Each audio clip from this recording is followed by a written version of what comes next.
के लिए, सेवा के लिए। अब देखो यिर्मयाह को यहाँ पर प्रभु चुन रहा है। कैसे चुन रहा है? माँ के गर्भ में चुन रहा है। आप सभी एक साथ तो बड़े नहीं हुए, पहले माँ के गर्भ में थे आप, हाँ, पर लेकिन मेरा और आपका परमेश्वर क्या कह रहा है? यिर्मयाह से यहाँ पर बोला कि माँ के गर्भ में रचने से पहले उस पर क्या लाया? प्रभु ने चित्त लगाया। मेरे और आपका जब हम गर्भ में थे तब प्रभु हमें देख रहा था, हाँ, हम उसमें पढ़ने से पहले प्रभु ने हमारे पर ध्यान किया, प्रभु ने हमारी ओर देखा। हमारे अंग भी नहीं बने हुए थे तब प्रभु हमें देख रहा था। हमारी माँ, हमारे पिता, हमारा भाई बहन नहीं जानता कि हमारी बुलाहट क्या है। हमारा पड़ोसी नहीं जानता कि किस मकसद से, किस उद्देश्य से मुझे और आपको बुलाया है।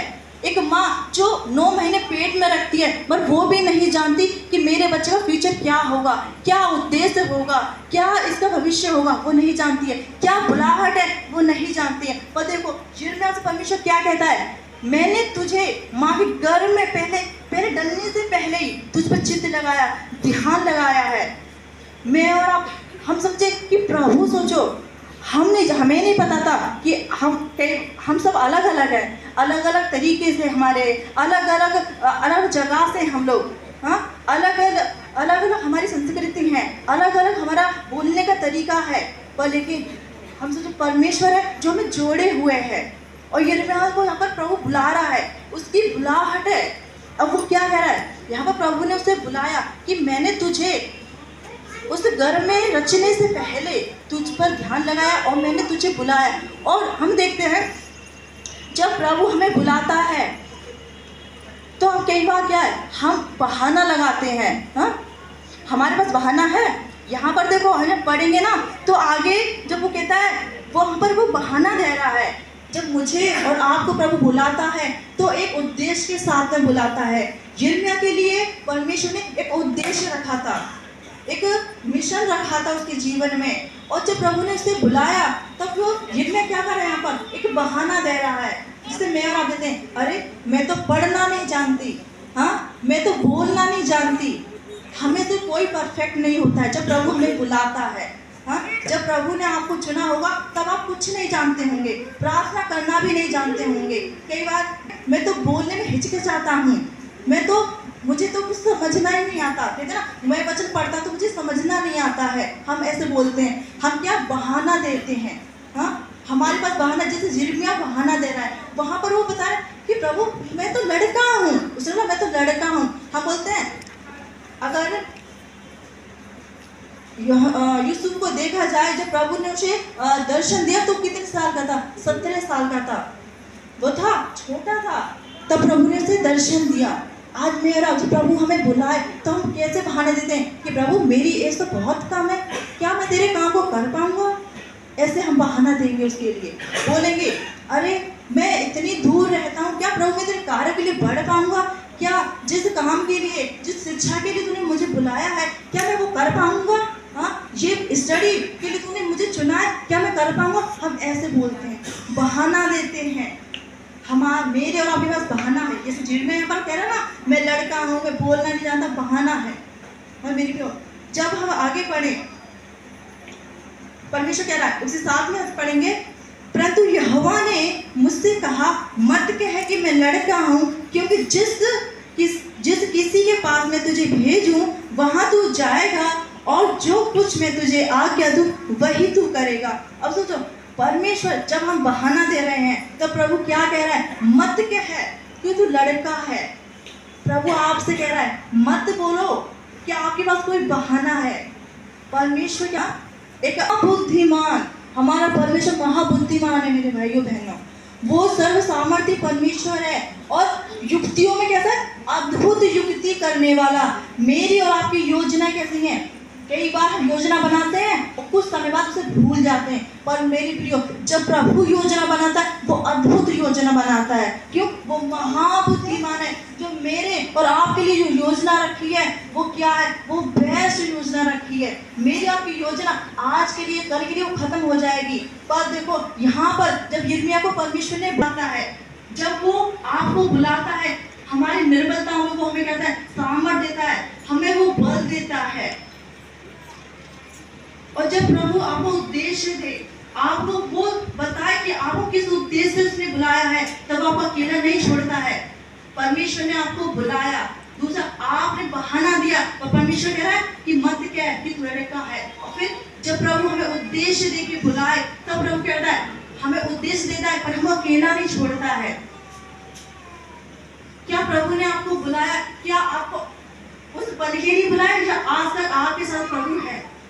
परमेश्वर जब हमें बुलाता है, उद्देश्य देता है, तब प्रभु हमारा साथ नहीं छोड़ता, हमारे साथ हमेशा वो रहता है। हमारी कमजोरियों में वो क्या करता है? हमें बल देता है। अब मैंने जो तीन जो मैंने कैरेक्टर निकाले हैं, एक यिर्मयाह के हम जीवन से हम सीख रहे हैं, और एक मैंने निकाला मूसा के जीवन से, और एक पौलुस के जीवन से। इन तीनों के जब मूसा को परमेश्वर ने बुलाया तो कैसे बुलाया? उस साधारण सी जगह में परमेश्वर असाधारण प्रकट हुआ। कैसे? झाड़ी में उसने परमेश्वर ने मूसा को दर्शन दिया। मूसा को झाड़ियों में से परमेश्वर ने उसे बुलाया, उसे आवाज दी, उसे पुकारा।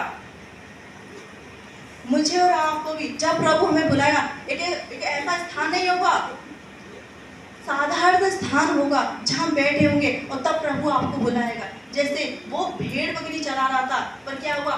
साधारण सा स्थान था, कुछ ऐसा खास स्थान नहीं था, पर वहां पर क्या हुआ? असाधारण हुआ, एक खास हुआ। और वहां परमेश्वर उसे झाड़ियों में से उसको बुला रहा है और उसको उद्देश्य दे रहा है। क्या उद्देश्य दे रहा है उसको?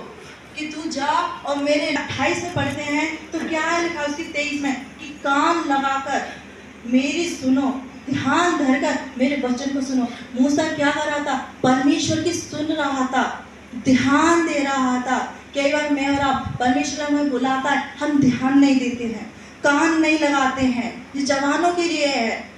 जब प्रभु आपको बुला रहा है, हाँ, यिर्मयाह को बुला रहा है, वो जवान है, वहां पर लड़का है, हाँ, तब उसे बुला रहा है तो क्या? मूसा कान लगा रहा है, उसकी ध्यान धरकर उसकी सुन रहा है, उसके वचनों पर कान लगा रहा है। जब प्रभु उससे कुछ कहता वो उसकी सुनता और उसकी उपस्थिति में लगातार बैठा रहता, उसके तंबू में जाता और उससे बातें करता।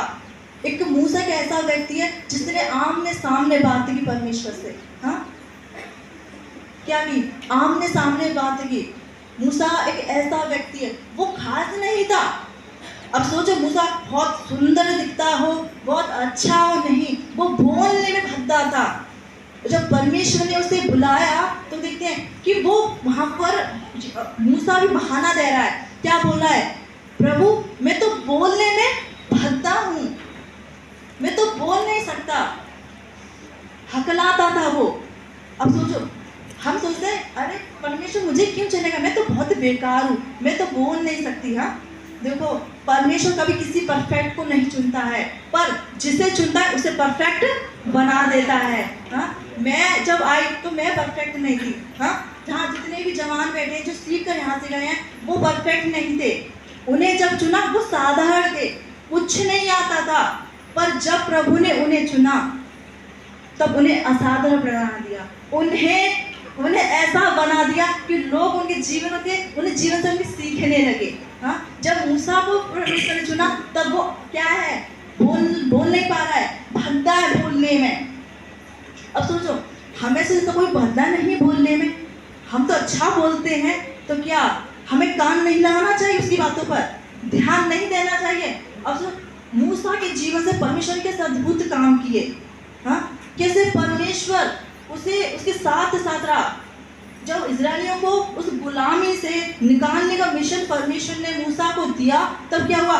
उस मिशन से वो भागा नहीं, उस मिशन को उसने छोड़ा नहीं, वो क्या रहा? उसमें विश्वास से योग्य रहा। परमेश्वर ने नाम लेकर मूसा को पुकारा, हाँ, नाम लेकर। और देखो, एक जगह वचन कहता है कि हमें कैसे बुलाया है?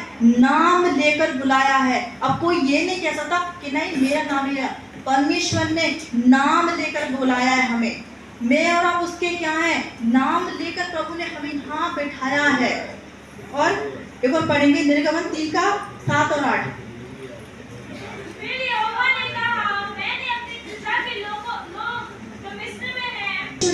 गुलामी से छुड़ाना चाहता था किनको? इजरायली लोगों को। आपको चुना है तो क्या पता आज आपका पड़ोसी उस ऐसी गुलामी में हो, हाँ, ऐसी वो समस्या में हो। गुलामी मतलब ये नहीं कि वो दूसरे की गुलामी में, आज शैतान अपनी गुलामी करा रहा है लोगों से, हाँ। कई बार वो कर रहे हैं जो शैतान से कराना चाहता है। आज उनके